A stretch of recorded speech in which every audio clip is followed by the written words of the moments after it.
What's up, my comic comrades? Today we're going to take a look at DC's recently released title, Deathstroke Inc. by writer Josh Williamson and artist Howard Porter. The series is a brand new Deathstroke story that has Slade working for the organization Trust alongside Black Canary and Hiro Okamura, aka Toyman 2.0. It's also been getting quite a bit of buzz from DC fans. So let's jump into the first two issues and see what this series is about. And yes, that means there will be spoilers galore for Deathstroke Inc. issues 1 and 2. So you've been warned. With that said, let's get into it.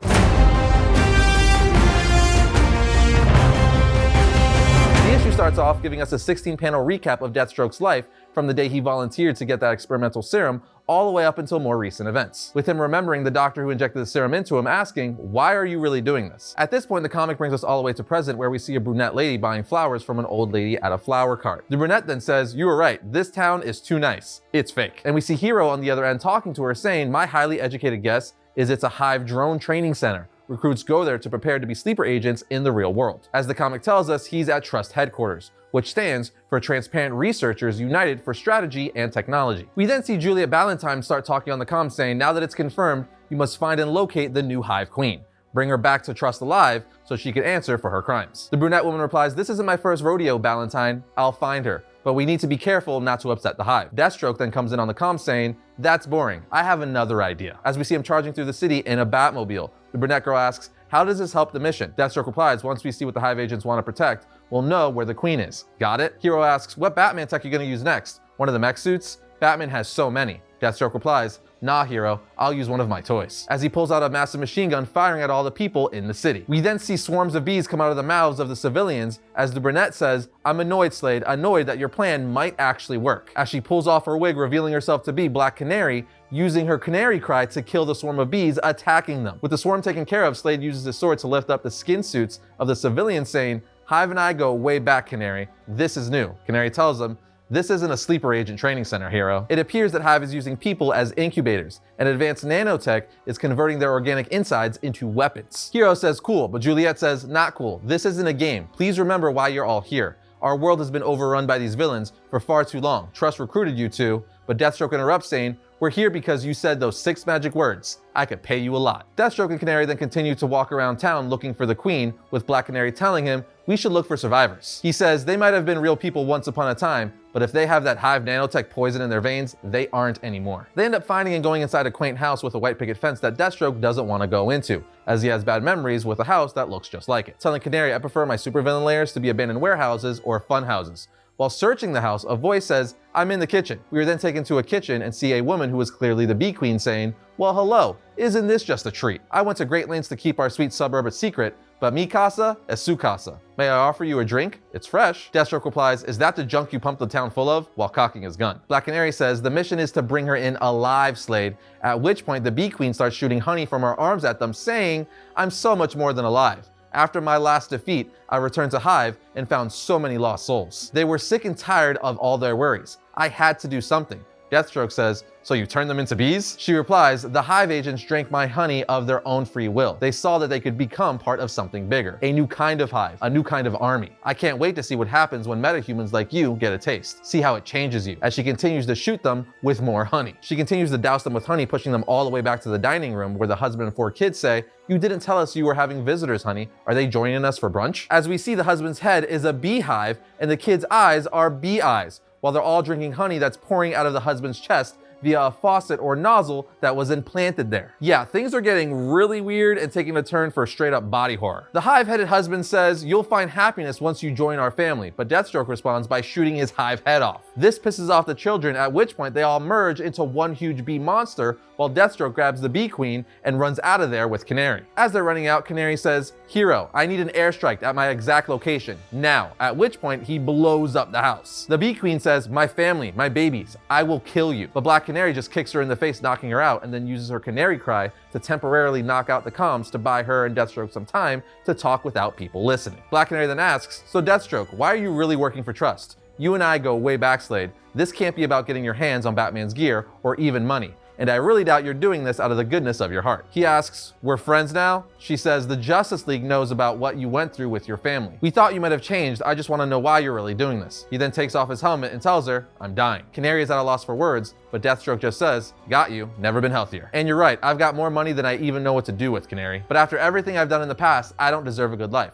I don't get to just ride off into the sunset. And the only time I've ever been remotely happy in my life was when I was hurting people. What's that say about me? Riding the middle lane just isn't working anymore. It's time to pick a lane, hero or villain, once and for all. Trust offered me a challenge, something new. Play hero for a bit, see if it sticks this time. I owe my family that much. Now why are you here, Canary? You joined Trust too. For you to willingly work alongside me, I don't care how good the cause, you've got an angle you're playing. And indeed she does, as we see a flashback of Oracle sending her on this mission saying, we need to know who and what Trust really is, and what they're up to. And Canary is about to tell Slade this, but the communications come back online, so she's gonna have to leave it for another time. At this point, Deathstroke wraps the Queen up, and they both get picked up by one of Hero's planes. As they're flying away, Deathstroke tells Hero, mission accomplished. Use the drones to burn this place down, which he happily obliges. Then in the epilogue of the story, we see that Juliet, the director of Trust, is working with a group of people and may or may not have the purest intentions in mind, but one thing is for sure, she's trying to get rid of all villains on Earth. As she tells a group of mysterious people, imagine if we redeemed Deathstroke. They could both help Trust recruit other heroes and save the world. Maybe even the Justice League. Villains try to resist our plans, we send heroes to take them out. Now who do we target next? As she shows them a hologram of several different villains. And with that, issue 1 ends, so let's jump into issue 2. Issue 2 opens up with Deathstroke, Black Canary, and Batman's Thrasher armor in space, with Deathstroke saying, I hate space, as he's holding a Darth Maul-esque weapon. We've learned that they've been sent on another mission by the director of Trust. We find out that Juliet sent them on this mission because a research station in space has been compromised, and their sources believe it's been hijacked. And even their own satellites can't see what's going on. So Trust has been asked to save the scientists and secure the research data. She then tells Hero, you will control the bat armor remotely from here and can get access to the space station's computers to regain control. And with the plan set, they are placed on a space rocket to carry out said plan. When they arrive at the space station, they start getting attacked by robot-like spiders, as we saw on the first page of the book. But they eventually make their way into the space station where they see what the problem is, and that problem is Cyborg Superman. We see he's essentially hacking into the space station, and while he's doing this,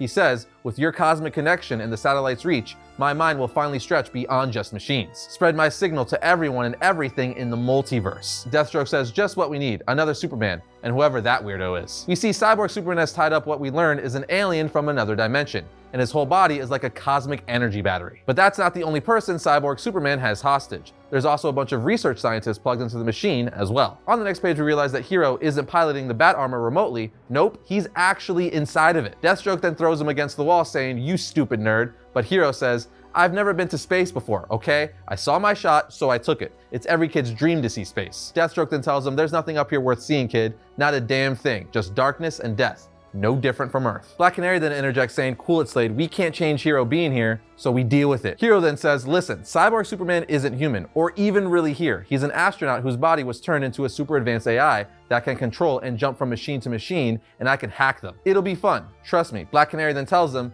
then you get control of the satellite and Cyborg Superman. I'll get the hostages out of here. Slade you, but he just walks out with his Darth Maul-like lightsaber saying, I know my role. At this point, Deathstroke goes outside of the space station once again and starts battling Cyborg Superman, hacking at him with his orange and blue lightsaber that really isn't a lightsaber, but it looks like one. But Cyborg Superman is a force to be reckoned with and eventually gets the upper hand, throwing Deathstroke straight through the space station. But he ends up buying Hero enough time to ultimately hack into Cyborg Superman and defeat him. Once Slade frees the alien Superman was using as an energy battery by slicing away the cables, it causes a massive explosion / electrical charge that shows us glimpses of the Flash, Darkseid, Mongol, and a bunch of other images that allude this character is probably going to be very important very soon before he teleports away. Long story short, Deathstroke, Black Canary, and Hero head back to Earth before Hero finds out that the space station belonged to Trust. Black Canary then asks, why didn't they tell us it was one of theirs? He replies, because they probably didn't want us to know about the signal they were sending out. It was sending the same phrase over and over again to every communication device in the universe. And that signal says, stay away from Earth, it's ours. Hero then asks, why would Trust say that? Deathstroke then answers,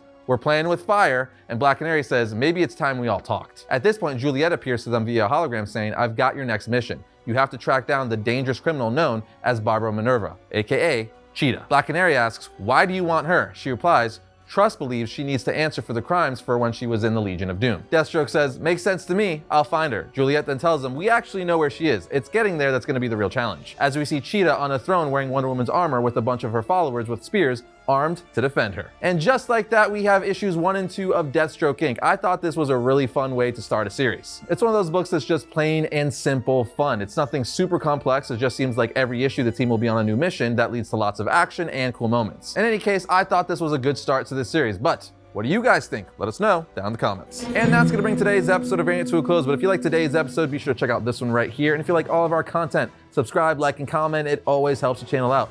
But other than that, I'll see you guys next time when I talk about all things comics.